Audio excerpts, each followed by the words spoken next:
They said she was cursed. 7 jobs. 2 unfair firings. 1 broken engagement the day before the wedding. Every morning, Emily Walker woke up with the same question. Why does it feel like the world is always against me? The dream she once held close, so bright, so bold, now felt like ashes. The trust she had in herself in life faded away slowly, like drops of water falling into a thin glass, vanishing before they made a sound. There were times she thought about quitting everything. But then, on a train ride from Kansas City to St. Louis, a trip she meant to be her last, a strange woman sat across from her. Silver hair, eyes that seemed to shine from somewhere deeper. And she said just one thing. What if it's not punishment, but preparation? That sentence, like a crack across the wall Emily had built for years. What if life wasn't against you? What if it was shaping you into something you never dared to imagine? This isn't just Emily's story. It's yours. It's in every rejection you've carried, every dead end that left you gasping, every small decision you thought didn't matter, but somehow changed your whole life. This isn't a fairy tale. This is an invitation to live, as if everything is secretly working in your favor, even when you can't see it yet.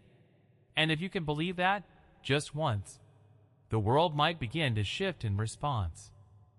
Not because you forced it to, but because, finally, you believed you were worthy of something good. There's something strange about life. It never hands you a clear map. There are no signs taped to the right people's foreheads, no flashing lights warning you of dead ends, no soft chime that tells you you're finally on the right path. We move forward in fog.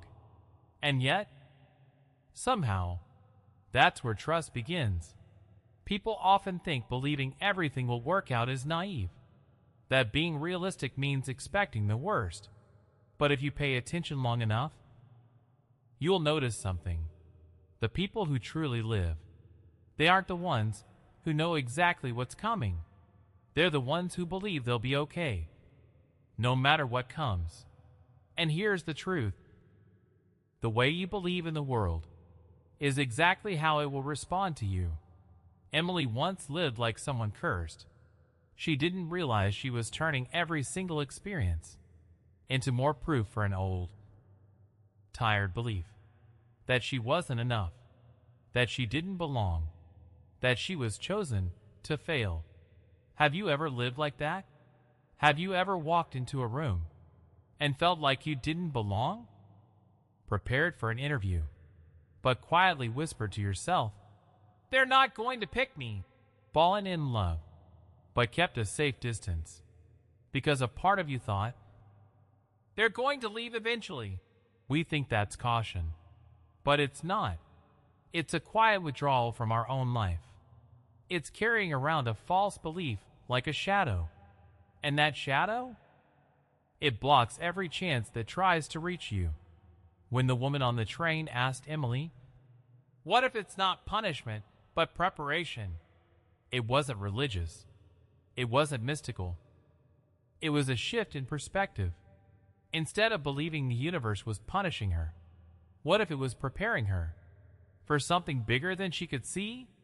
And the strange thing is, once you act like that's true, your life begins to move differently. Not because you're pretending, but because you're choosing to live from a different version of yourself. You start to speak more clearly. You walk into rooms with your back straight. You listen, not to defend yourself, but to understand others. You apply for jobs, not because you're desperate to be chosen, but because you have something to offer. You walk forward, as if good things are coming, even if no one promised they will. And somehow, they start to arrive, because what you give off, the world picks up, not through words, but through the energy you carry inside. That's not delusion. That's awakening. And sometimes, One new choice is all it takes to change an entire life. We often think we're seeing the truth, that the world shows up as it is, and we're just here to observe it. But that's never been entirely true. You don't see the world as it is.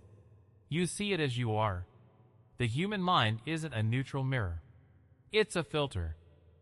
And the color of that filter, it's stained by your beliefs, your memories, your pain, your expectations, and even the invisible stories you were told about yourself when you were too young to question them. You can walk the same street, look at the same sky, meet the same person, but if your mind is full of doubt, hurt, and fear, then everything you see feels like a threat.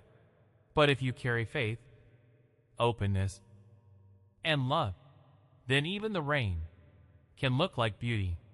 The world hasn't changed. You have. And when you change, the world begins to shift its color too. During her darkest years, Emily was living proof of this. When she believed life was always hurting her, she started to question everything. A coworker's glance, a friend's silence, a delayed reply. Every moment became a sign that something bad was coming.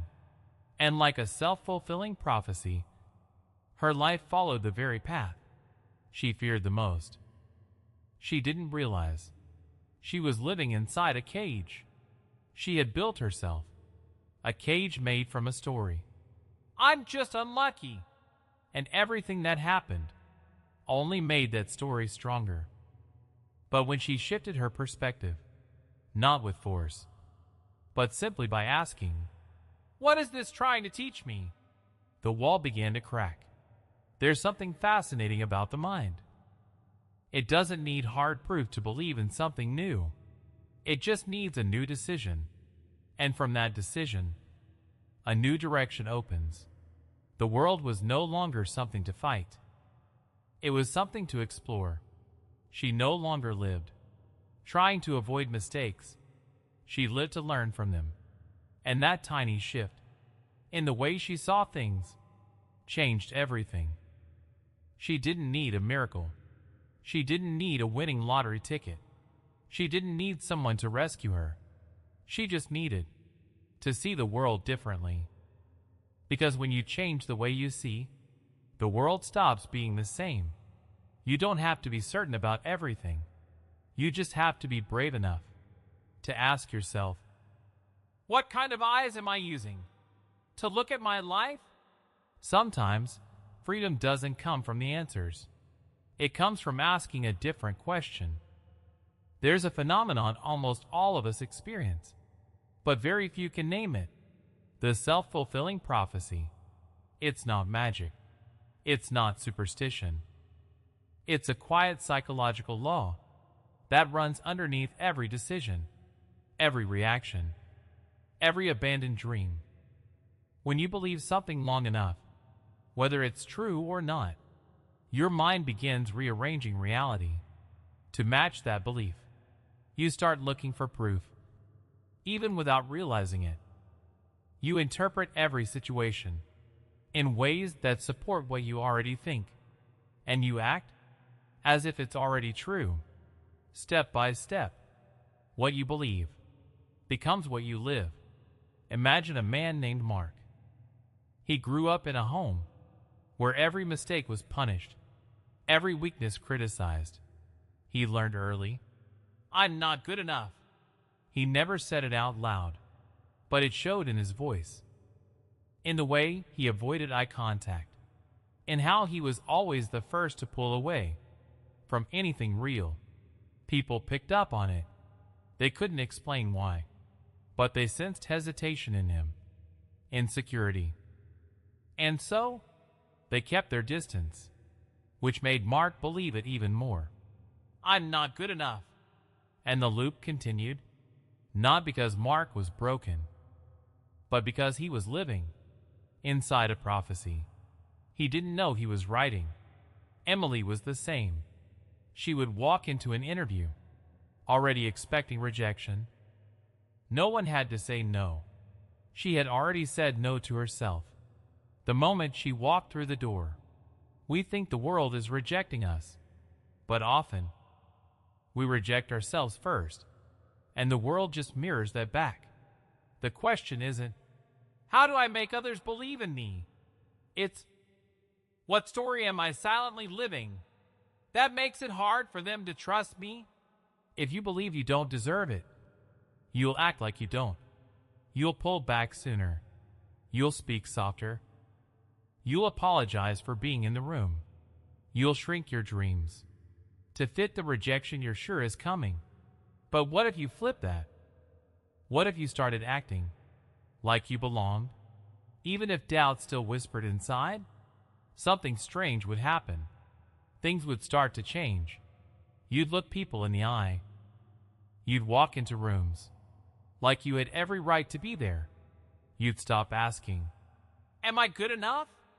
And start asking, what can I bring to the table? And like a song shifting its rhythm, the world would slowly shift with you. Not all at once, but bit by bit, in the glance of a stranger, in the opportunity you didn't expect, in the silence that feels less like fear and more like peace. Because in the end, what you believe is what you see, and what you see becomes what you live. Belief isn't just a spiritual idea. It doesn't only live inside self-help books or on coffee mugs with motivational quotes. Belief, once it lives inside you, can change the way your brain works. At Stanford University, a team of researchers ran a simple study, but its results shook the way we understand human performance. They invited two groups of students to solve a set of logic puzzles. The puzzles weren't easy, but not impossible either. The first group was told, this is a test to measure your intelligence. The second group was told, this is just a brain teaser. Let's see what you can discover. Same task, same difficulty, but two completely different mindsets. And the result? The intelligence test. Group. They tensed up. They made more mistakes. They slowed down, afraid of being judged, afraid to get it wrong. But the just a game group, they were relaxed, curious, playful, and they performed significantly better. Not because they were smarter, but because they felt safer. And in a psychologically safe space, people don't just do better. They become a stronger version of themselves. That tells us something deep. The way you frame a problem will change how you solve it. Perspective doesn't just shape experience. It shapes the outcome. Emily never read that study, but she lived it when she saw each interview as a trial to survive. She shrank. Her shoulders tensed. She chose words like she was walking on glass. She didn't show up because she was trying not to mess up. But when she shifted the frame, when she told herself, I'm not here to be approved. I'm here to connect, to learn, to understand myself better. She entered the room with a different posture. She didn't ask permission to be there. She chose to be there. And the people across from her, they felt it. Not in her words, but in her energy, in her eyes, in the way her voice stopped shaking, in the quiet between sentences that didn't feel awkward anymore. This is how belief begins to create reality. From perspective to emotion to behavior to outcome. You can't control every situation, but you can change the lens you use to see it. And sometimes, just calling a test a game is enough to start winning it. Changing your perspective doesn't happen overnight. It's not like flipping a switch. It's more like sunrise. It starts with a faint glow and slowly spreads across the sky. For Emily, it began with a single question. Not, why is this happening to me? But, what if this is happening for me? That question opened a small gap between emotion and reaction. And in that space, Emily started rewriting her life. She began with the smallest steps. Each morning, before leaving the house, she looked at herself in the mirror and asked, if I were someone life was always working for, how would I walk out that door today? That wasn't pretending. It wasn't acting. It was calling forward a stronger version of herself, a version that had always been there, just asleep for too long. She walked with her shoulders back, spoke with more pause, no longer apologized for taking up space in the room. And something fascinating happened. People began reacting to her differently, not because she did anything impressive, but because her energy had shifted. She was no longer the girl hiding in the corner, afraid of being judged. She was the woman sitting upright, asking thoughtful questions, and meeting others' eyes without flinching. Then one day, after countless rejections, she walked into another interview, this time with no expectations, no fear, just presence. She wasn't running from herself anymore. She was simply showing up. And the interviewer, a woman named Rachel, looked at her for a long moment and said, I don't know why, but I trust you. Not just because of your resume, but because of how you're showing up here. She got the job, not just an entry-level spot, a team lead role, where she could listen, support, and guide people who once felt small, just like she had. That day, Emily didn't cry with joy. She didn't cheer in victory. She just sat in stillness, and for the first time in years, she said out loud, I was never cursed. I just never believed I deserved better. From that moment forward, nothing looked the same. Not because the world had changed, but because she finally dared to look at it through different eyes. And when she did, something miraculous happened. She stopped being the victim in her story. She became the one rewriting it. There's something ancient that every old culture seemed to know, but the modern world often forgets. Inside every human being sleeps a hero. And a hero isn't someone who feels no fear. A hero is someone who keeps walking, even when they're afraid. They don't wait for certainty before they act. They act, and through action, certainty begins to form. Emily couldn't say exactly when she became someone like that. There was no grand moment, no spotlight, no applause, just early mornings where she kept showing up, even when life was still blurry. Moments where she held up her coworkers, even as she was learning to stand tall herself. Conversations where she didn't need to sound smart. She just needed to be real. One evening, a young intern came to her after work, fresh out of college, still unsure, eyes full of anxiety. She asked softly, How do you believe in yourself like that? Emily paused. She thought of all those dark years, the nights she cried until her chest hurt, the afternoons she wandered parks, just to keep from collapsing. She thought of what it felt like to be left behind, misunderstood, rejected. And then she remembered the woman on the train who said just one thing before disappearing like an everyday angel. What if it's not punishment, but preparation?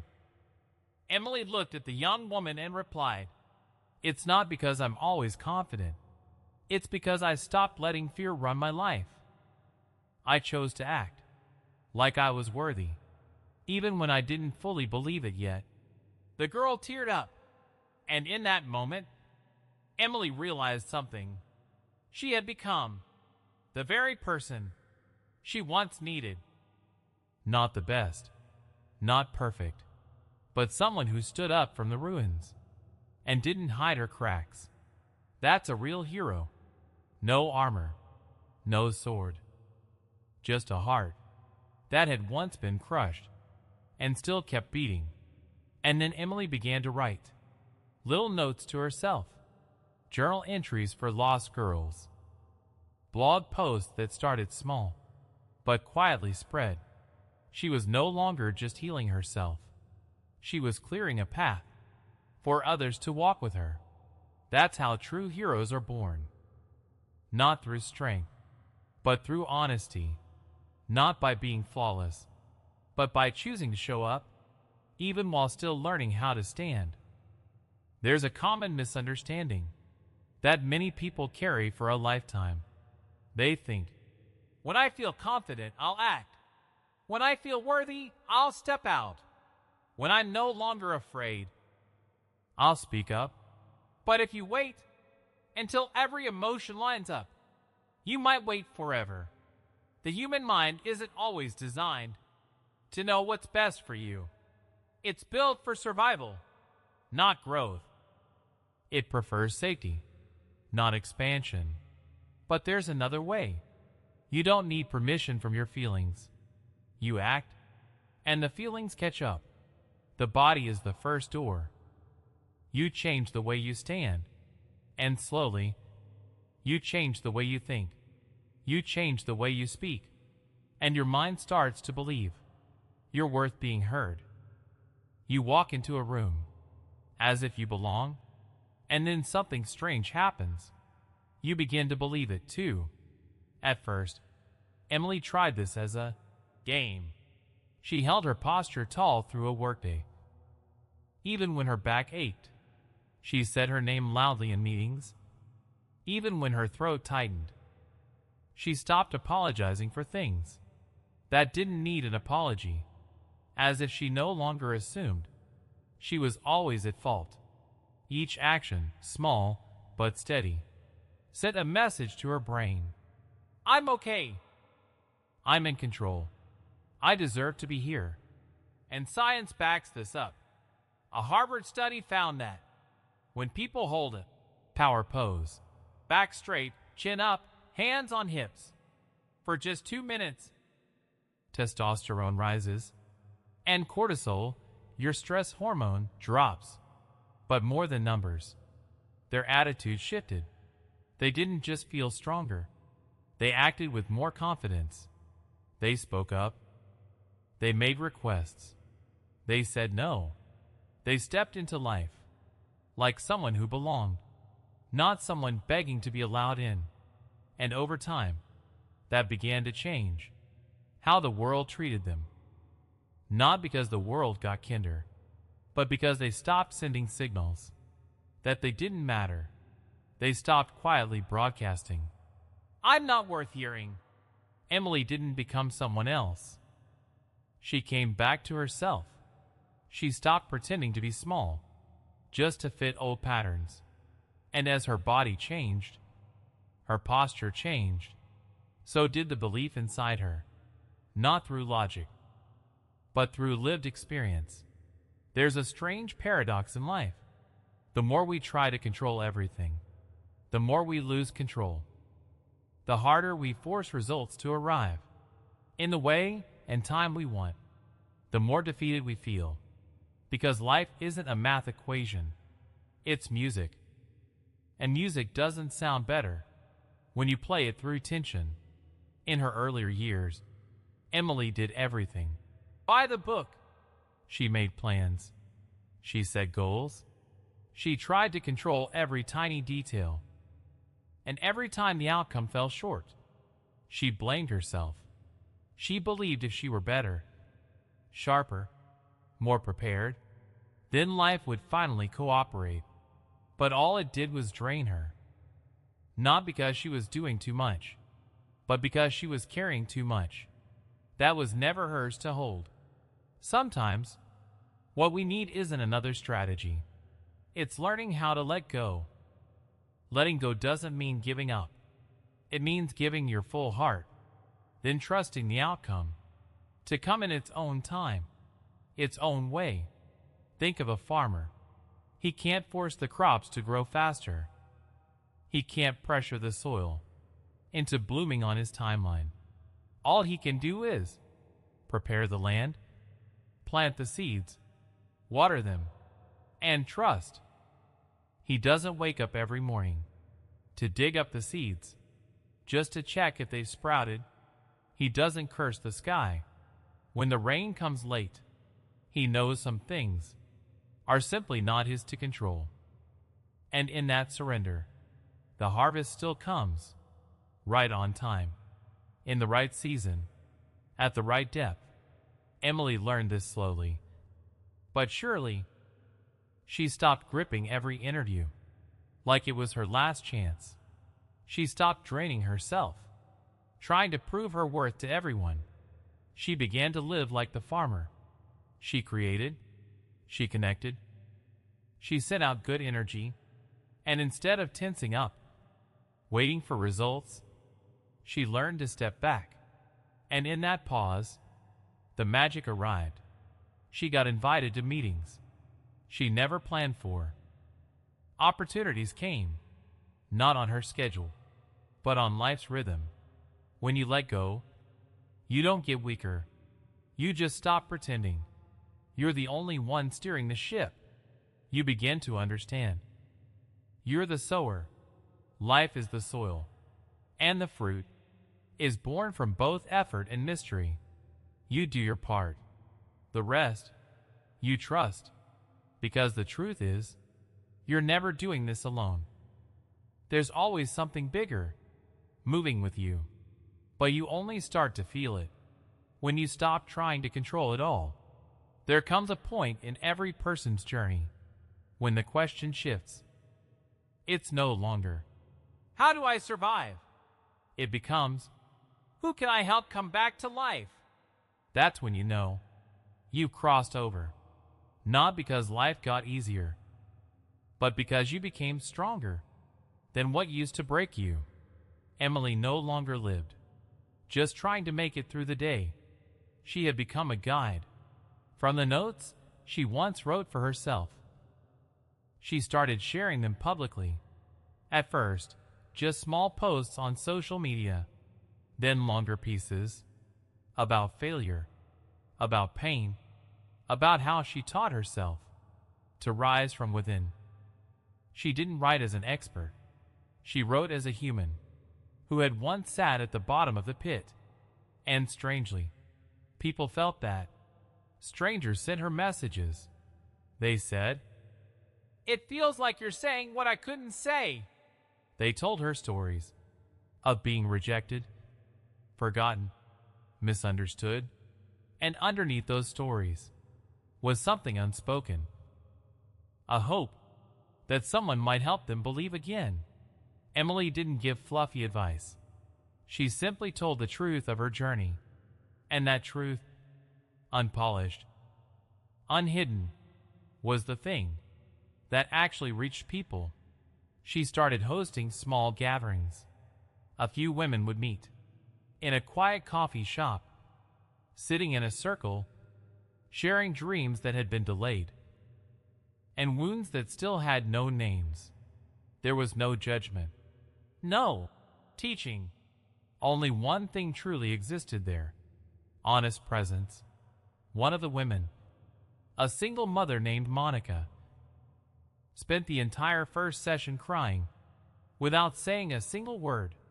2 months later, she came back and whispered to Emily, "I'm still scared, but now I know I don't have to walk alone anymore." And that's when Emily understood. When you dare to walk through your own darkness, you end up carrying a light. And that light, it doesn't just guide you. It lights the way for anyone still trying to take their first step. No one gave Emily a title. No one called her a leader. She just lived truthfully. And from that truth, a quiet strength was born. She became living proof that you don't need to conquer the world to change it. You only need to help someone through a darkness you've already known. That's how real heroes make a difference. Not through grand battles, but through presence, through compassion, through a simple sentence. I've been there, and I believe you can make it through. Maybe right now, you're asking, what about me? Can I change like Emily did? My life doesn't look like hers. I've failed. I've missed my chances. I've made too many mistakes. But the truth is, you don't need to be like Emily. You don't need a dramatic transformation. You just need to start with a different question. First change, why is this happening to me? Into, what is this trying to teach me? That question won't erase the pain, but it will open a door from darkness toward light. Most of us stay stuck in the wrong question, and the wrong question leads nowhere. Second, take action. Before you feel ready, don't wait for confidence. Before you speak, don't wait to feel worthy. Before you receive something good, speak, receive. Walk forward as if you already believe you're enough, because real confidence doesn't come before the action, it comes from the action.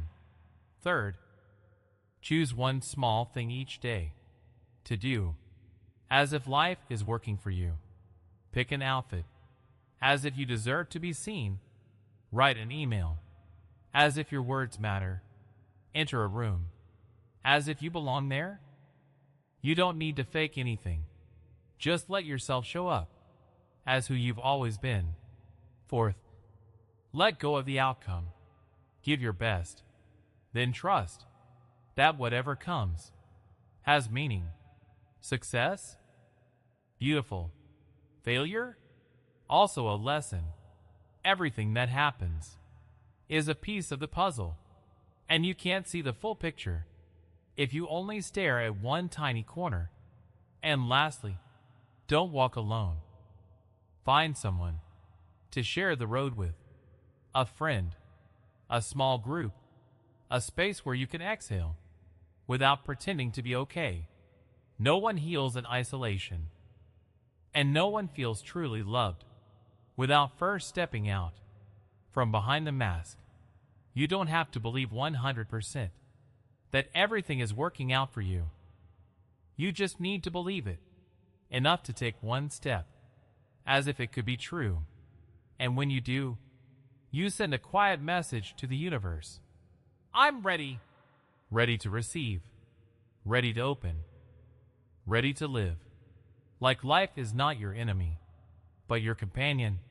There's an old saying, a journey of 1,000 miles begins with a single step. But maybe what no one tells you is, that step doesn't land on the ground first. It lands in belief. The belief that even if you can't see the road yet, it will appear the moment you begin to walk. Emily didn't begin her journey with clarity. She began with exhaustion, with a broken heart, with the feeling that she just couldn't keep going the same way anymore. And sometimes, that's the first sign that you're standing at a door, not a door into darkness, but a door out of the old, out of the story you were given, out of the voice that whispered, you're not enough. Maybe you're standing at that door too. Maybe you don't need to do something huge today. Maybe you just need to do one small thing with one bold belief. Maybe all it takes is saying, I'm going to walk, as if I'm supported. Because here's the truth. Life doesn't wait for you to be perfect before it makes a way. Life waits for you to believe you're worthy of one. And when you believe that, even just a little, the world begins to shift. Not with fireworks, but with quiet signals. A soft glance you used to avoid now feels a little warmer. A door that once stayed shut begins to crack open. A part of you that had gone silent starts to stir again, because you're no longer waiting to be chosen. You're choosing yourself. And from that choice, you begin to rise. Not loudly, not dramatically, just with a new posture, a new gaze, a new energy, and the world, more sensitive than you think, notices. You may not get everything you hoped for right away, but you'll get something deeper, a renewed trust in yourself. One more time, and then one more time after that. Every step you take, as if life is working for you, is a quiet reminder to life itself. I'm ready to receive. And in that readiness, the miracle returns, not from outside, but from within. You're no longer just living someone else's story. You begin to write your own. And that is the greatest gift. Not success, not recognition, but the right to walk through the world as yourself. So walk today, as if everything is quietly being arranged in your favor, not because you're certain it is, but because believing it is the first step to making it true.